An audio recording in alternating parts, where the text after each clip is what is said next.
Hello again. This video is in response to one of the comments made by Alex about if I could request to say whether I could explain a live trade, as it were, from entry and stop placement, or to entry and stop placement.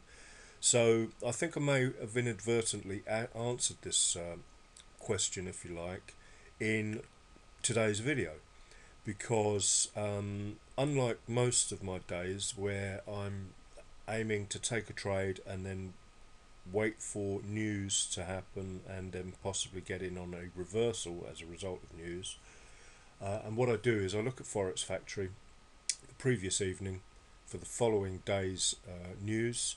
I saw that today had no red news for the British or the Americans, in fact no red news at all. So with that, I have a feeling that the price would just drift one way, in the direction of the London session, if you like, at least until the American session.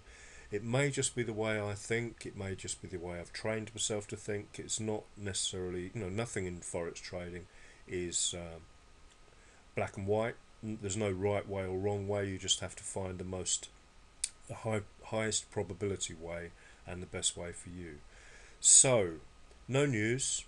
I'm happy to hang around and try and get a second trade in the London session, based on the analysis of the charts. So, but the difficulty I have by making these sort of custom videos, as it were, is that I have a tendency to see the charts in such a way that there's so many aspects to it that probably are second nature to me, that then I start to talk about, and that the problem with that, it can overcomplicate things.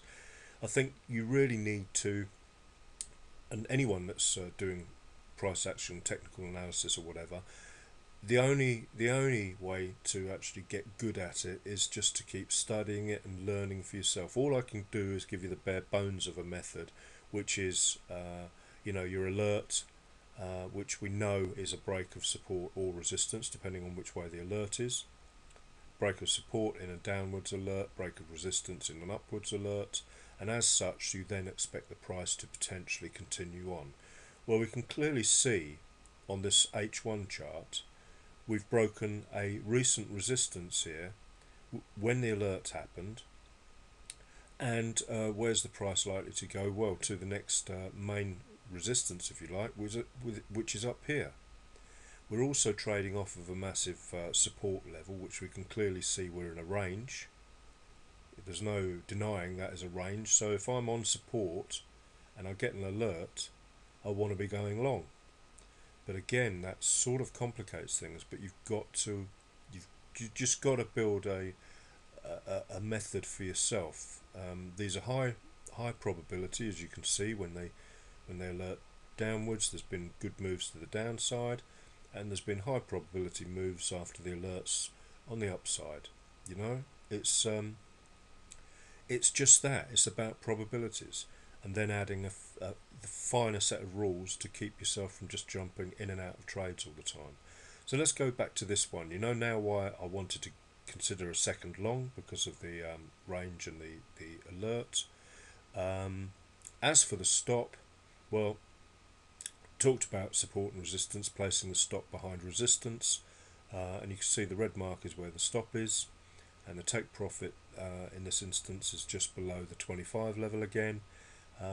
So it's just a rinse and repeat trade, as I mentioned in the previous video. So I think I might have answered your question in the previous video, but Alex, but hopefully this will help you somewhat as well. So it's just getting the trade as close as you can to the break of a 25 level with an alert on.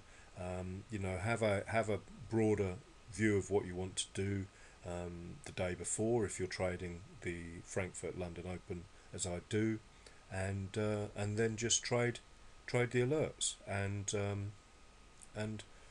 there's not much more I can say about that, so I won't waffle on. I'll just say thanks for watching the videos, and hope that helps somewhat.